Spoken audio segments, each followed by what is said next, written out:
যে মাথার এক মুখ হচ্ছে তৃণমূল আর আরেক মুখ হচ্ছে বিজেপি।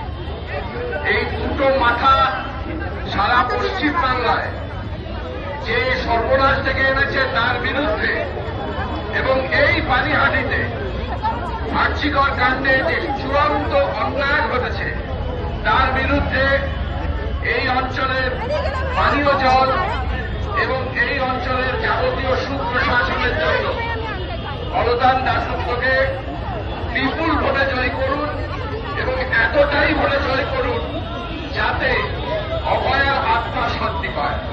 কারণ অভয়ার আত্মা এখনো পর্যন্ত অভয়া দাহ হয়নি। যেদিন গৌদান জিতবে সেই দিন অভয়ার প্রকৃত দাহ হবে এবং প্রকৃত